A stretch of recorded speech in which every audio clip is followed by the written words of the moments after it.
Bonjour à tous. Alors, il m'a été demandé la tâche un peu difficile de commencer cet après-midi, donc avec tout le risque que comporte un début d'après-midi qui est celui de la sieste, hein, évidemment. Je vais essayer de vous déranger le moins possible pendant que. Alors, merci de ne pas ronfler trop fort non plus. Je vais avoir besoin d'aide pour qu'un premier slide puisse apparaître. Voilà, ça va venir. Alors, c'est pas très grave, parce que le sujet qu'on m'a demandé de traiter,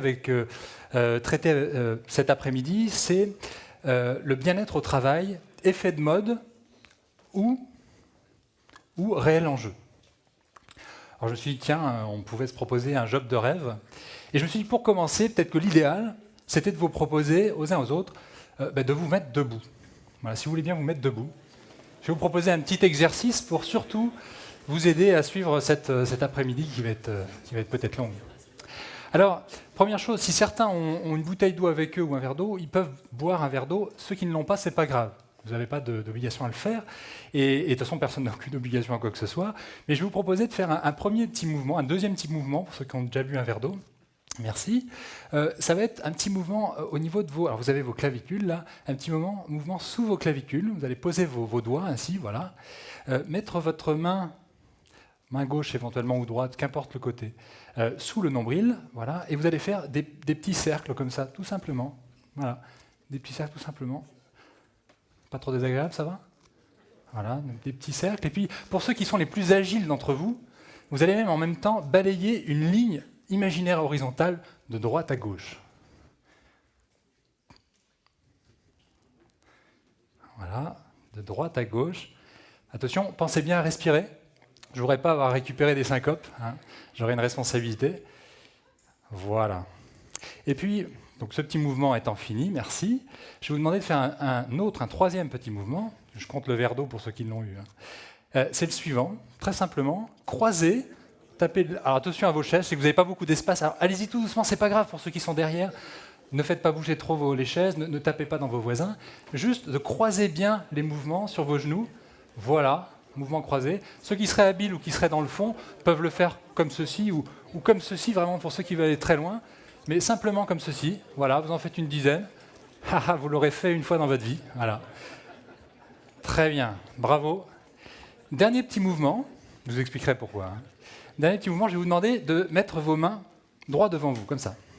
Voilà, voilà, comme si vous alliez plonger. Et puis vous allez retourner, voilà, les paumes l'une contre l'autre. Et puis vous allez, attention, il y en a déjà qui ont des problèmes de coordination, là. Vous allez passer une main par-dessus l'autre. Ça y est, on y est tous, là? Ça va? Et puis vous allez vous prendre vos doigts comme ceci. Et là, vous allez être vraiment emmêlés à la fin. Vous allez ramener tout ceci par là. Ça vous va? Maintenant, dernier mouvement. Tout en faisant ça, vous allez croiser les pieds. Croiser les jambes, pardon. On croise les jambes, c'est bon? Ok, j'en vois là, ça commence à devenir compliqué là, hein. C'est technique, on va rester comme ça quelques instants. On peut fermer les yeux si on veut. Pensez au spectacle qu'on a vu tout à l'heure. Voilà. Et puis vous pouvez décroiser. Je vais vous demander un dernier mouvement qui va être très très simple. Imaginez que vous avez une grosse boule devant vous, comme ça, avec vos doigts. Et vous allez resserrer cette boule jusqu'à faire se rapprocher tout doucement vos doigts. Tout doucement, jusqu'à ce que vos doigts se rencontrent. Si vous les mettez dans les yeux du voisin, c'est qu'il y a un vrai problème. Voilà. On pourrait le refaire en fermant les yeux.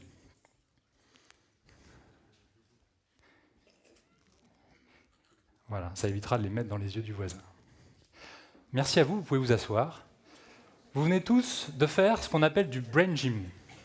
Brain gym ou gym cérébral. La gym cérébrale, aujourd'hui, c'est quelque chose qui est pratiqué dans des écoles. Et c'est là que ça a le plus commencé. Et je peux même le dire, c'est pratiqué dans beaucoup d'entreprises. Merci. C'est pratiqué même dans des entreprises, je l'ai animé récemment, dans une banque. Des managers, au début de leur travail de groupe, commencent par cet exercice qui permet de connecter cerveau droit et cerveau gauche, de connecter son corps avec son mental.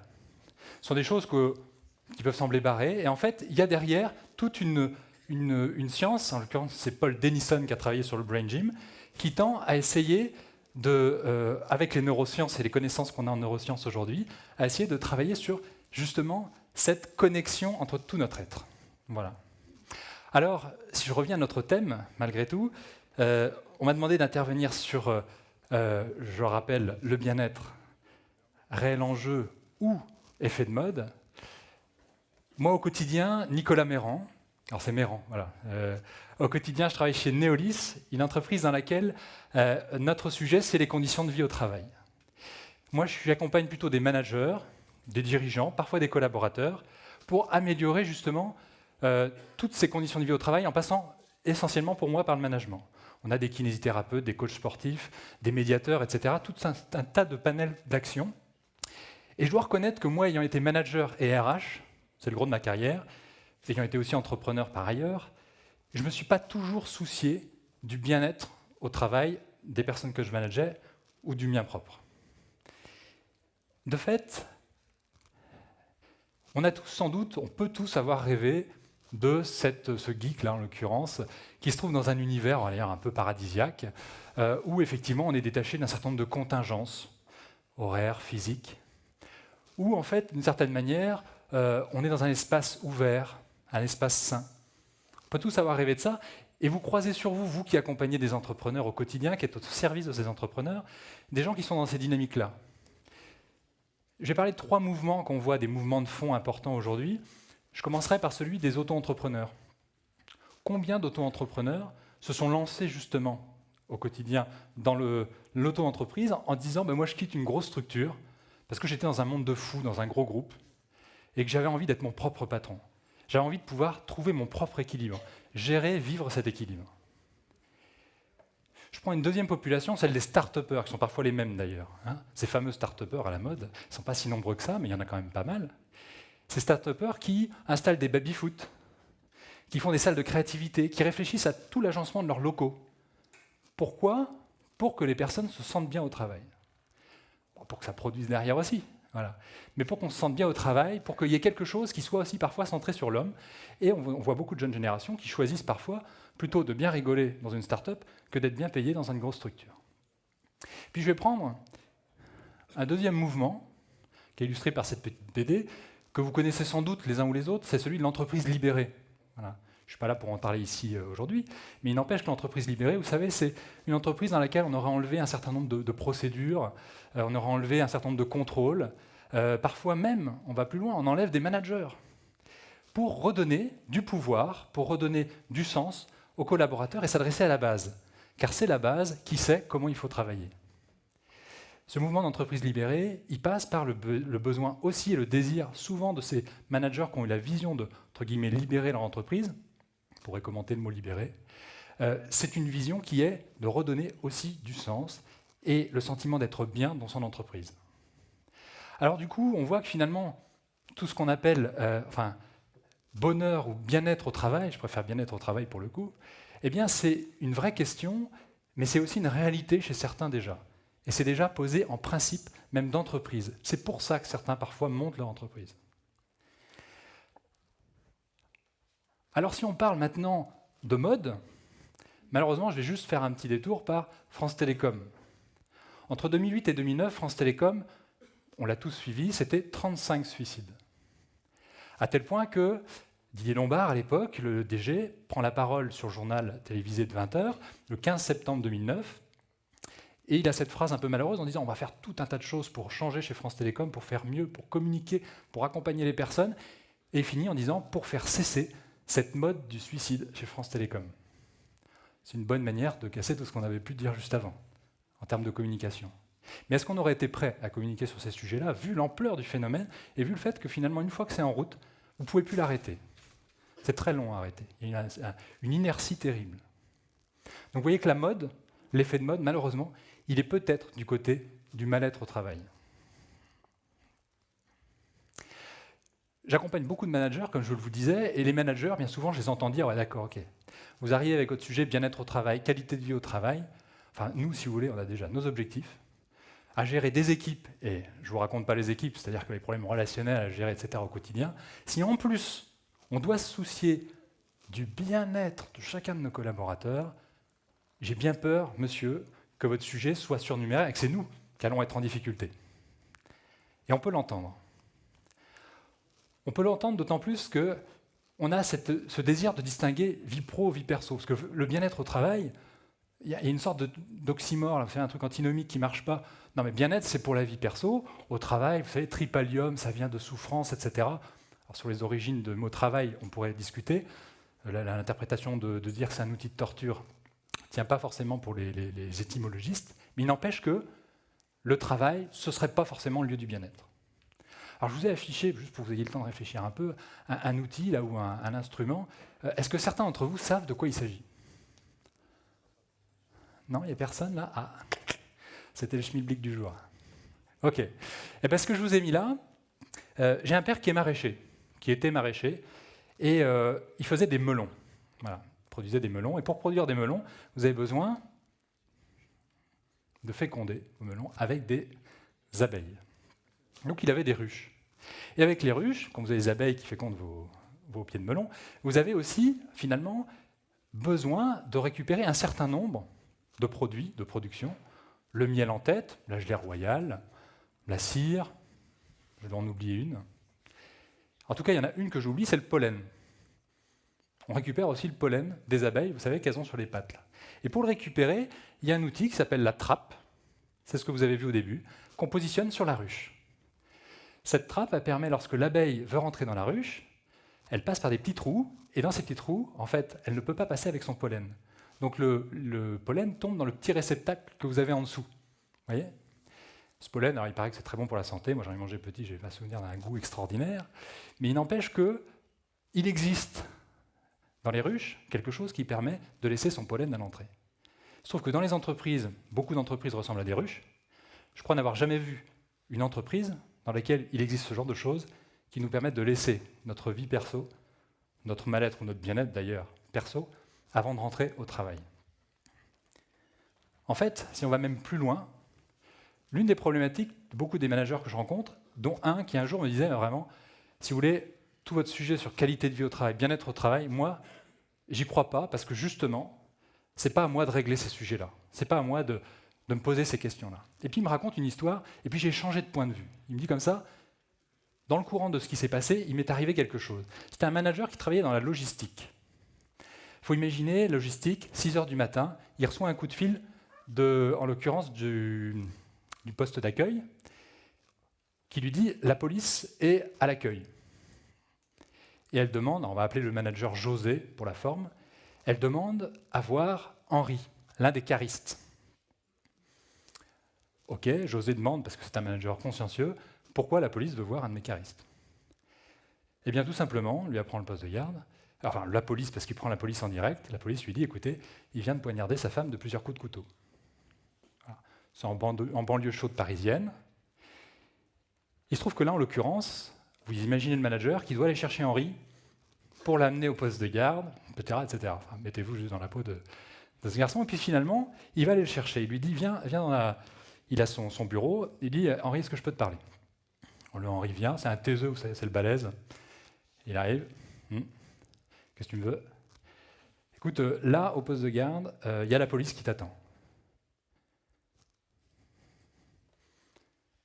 Ok. T'es au courant alors? Alors José répond oui, je suis au courant. Et là, il faut imaginer le Henri qui prend au col José et qui lui dit, écoute, José, tu sais, ma vie, c'est de la merde. Mais ici, tout ce que je fais, c'est du bien. Tout ce que je reçois, c'est du bien. Et ici, tu sais que je suis un bon. La fin de l'histoire, c'est qu'ils étaient tous les deux en larmes. José, parce qu'il avait cru mourir et que finalement, on lui avait fait un bisou. Et de l'autre côté, parce qu'effectivement, il s'était passé quelque chose, en tout cas, entre Henri et José, comme il le disait, ne verrait plus jamais son rôle de manager de la même manière.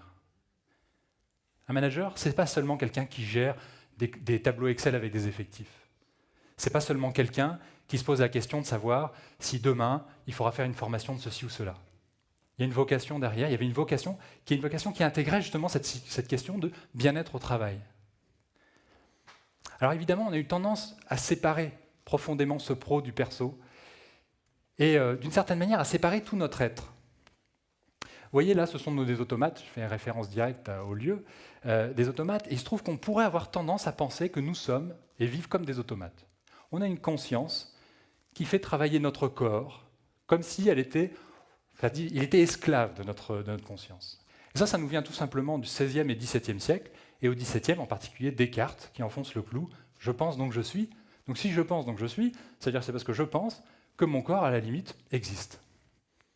On peut aller jusqu'à celle-là.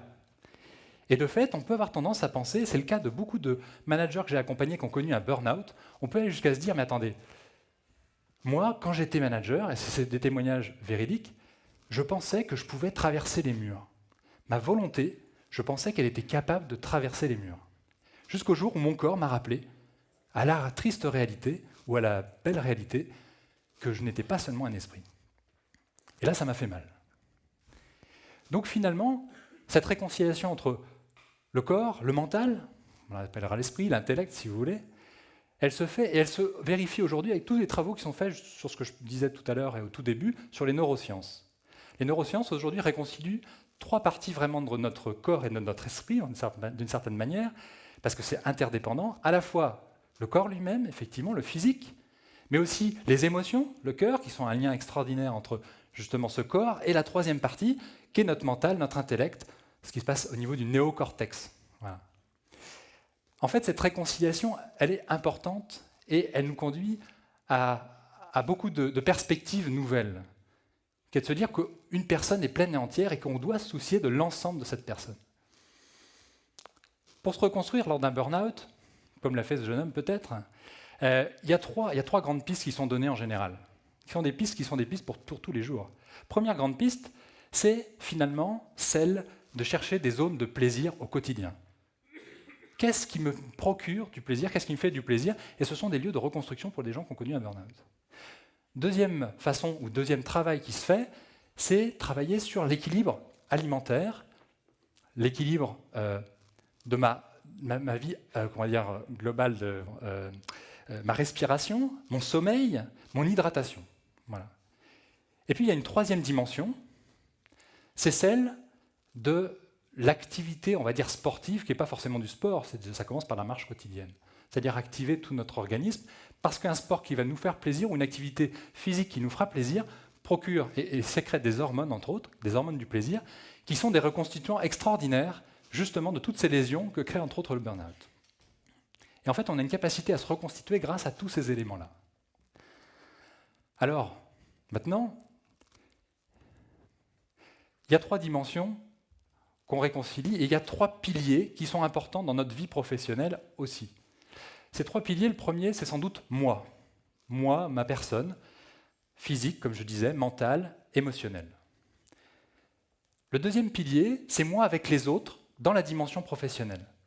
Comment j'interagis avec les autres, comment je vis avec les autres, et le relationnel au niveau du boulot, on sait que c'est un pilier important pour que nos équipes fonctionnent bien, pour que les entreprises fonctionnent bien. Et puis il y a moi avec les autres hors du boulot. Il y a moi avec les autres amicalement, familialement, associativement, que sais-je. Et ces trois dimensions, ce sont des piliers où lorsque l'un des piliers commence, ou l'un des barreaux du trépied commence à être plus faible, c'est sur les autres qu'on essaie de compenser. Et qu'en tout cas, il risque d'y avoir danger. Alors les enjeux de tout ça, si on parle vraiment des enjeux en tant que tels, évidemment, vous le savez bien, dans les entreprises aujourd'hui, j'accompagnais une entreprise récemment qui n'est plus étonnée d'avoir 20% d'absentéisme quotidien. 20% d'absentéisme. L'absentéisme, c'est une vraie question. Voilà. Et on sait bien que quand on a 20% d'absentéisme, la part de gens malades, de maladies, on va dire, saisonnières, est très faible. L'enjeu de tout ça, c'est qu'aujourd'hui, on ne vit plus comme on vivait hier, on est hyper connecté. Le sujet de la déconnexion, voilà, un sujet légal, mais pourquoi on parle de tout ça? C'est parce que vraiment, on a un souci sur ce sujet-là. On ne peut plus ne plus se poser certaines questions. Comment j'équilibre ma vie perso, ma vie pro? Comment j'équilibre ma vie aussi avec tous ces outils connectés? Et je ne l'apprendrai pas aux plus jeunes. Les plus jeunes qui, d'ailleurs, peut-être ont parfois un sujet d'avance sur ça, parce que dans cette guerre des talents qu'on a, ils vont plutôt, comme je le disais tout à l'heure, aller choisir une entreprise dans laquelle il fait bon vivre, dans laquelle les conditions de travail sont bonnes, plutôt que celles dans lesquelles, évidemment, ou peut-être, le salaire serait meilleur. Le quotient émotionnel, qui est quelque chose dont on s'est mis à beaucoup parler à partir des années 70, 80, 90, C'est vraiment comment est-ce qu'on arrive à manager, vous savez, c'est ce fameux monopole du cœur dans le débat entre, à l'époque, Mitterrand et Giscard, c'est vraiment de se dire, justement, c'est le quotient émotionnel qui a gagné ce jour-là. Hein. Quotient émotionnel, c'est comment est-ce qu'on manage aujourd'hui aussi avec ce sujet des émotions. Pas pour faire de la pure com, pour manipuler, mais parce qu'il faut être attentif à ces sujets d'émotion. Et puis, la créativité. On parle beaucoup d'innovation, il faut innover. Moi, j'ai travaillé dans un grand groupe marketing et recherche, dans lequel la créativité, c'était le cœur de l'avenir. Hein, et pour nous tous, ça l'est. Mais c'était vraiment là, la créativité déjà de demain, d'après-demain, etc. Et bien, la créativité, il faut avoir un confort, il faut avoir un bien-être au quotidien pour pouvoir commencer à se poser la question d'être créatif. Je finirai avec quelque chose qui vous touche sans doute particulièrement, vous qui êtes des gens du service. On en parlait à table tout à l'heure. Vous qui êtes des gens tournés vers, on va dire, des entrepreneurs qui ont besoin de votre service. Eh bien, la quête aussi de sens. Qu'est-ce que je veux donner? Qu'est-ce que je veux faire de ma vie? Qu'est-ce que je veux faire de moi? Et là encore, cette quête de sens, souvent, elle vient se rencontrer très étroitement avec celui du « est-ce que je vis bien? Est-ce que ça a du sens de vivre cette vie de fou ?» comme je le disais tout à l'heure. Alors, je vais finir avec, j'ai quasiment fini, avec une image, c'est celle du tournesol. En fait, finalement, notre question de manager, peut-être d'accompagnateur de manager ou de dirigeant comme vous l'êtes vous, c'est peut-être la même que celle d'un agriculteur. J'ai une fille qui un jour me disait « mais moi papa, j'ai fait pousser un tournesol dans un pot. Et au risque de la décevoir, je lui ai dit « écoute, ma chère Elisabeth, tu n'as pas fait pousser le tournesol. » Grande déception. Je dis « ben non, tu n'as pas forcément fait pousser le tournesol parce que finalement le tournesol, qu'est-ce que tu as fait ?» Elle m'a dit ben, « j'ai arrosé quand même, je l'ai mis au soleil, j'ai mis de l'engrais, j'ai mis de la terre. » Oui, d'accord, mais tout ça, si tu ne l'avais pas fait, si la graine était tombée dans la nature, qu'est-ce qui se serait passé? Il aurait sans doute poussé. Grande déception. Je pose la question inverse, je lui dis, par contre, si tu avais oublié, par exemple, d'arroser, qu'est-ce qui se serait passé? Si tu avais oublié un paramètre, il serait mort. Ah. Oh. Un manager, Bob Davis, a dit, l'homme, il n'y a aucun homme qui peut donner à un autre homme de la motivation. C'est une phrase un petit peu provocante. Personne ne peut donner à un autre homme de la motivation. C'est intrinsèque à la personne. On a à l'inverse, en tant que manager, une grande capacité à démotiver. Hein, ça, on le sait. Hein.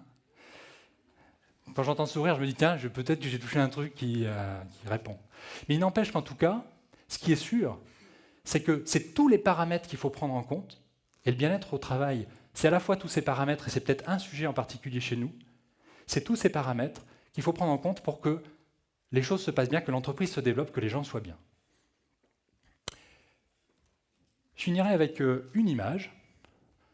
Vous avez reconnu sans doute Barack Obama, ancien président des États-Unis, et son vice-président Joe Biden. Est-ce que certains ont vu la vidéo qui correspond à ça? Il y en a qui ont déjà vu cette vidéo? Non. Il y a une vidéo virale qui est passée sur Internet, à l'époque où il était encore président évidemment, où en fait Barack Obama commence sur cette vidéo en buvant de l'eau.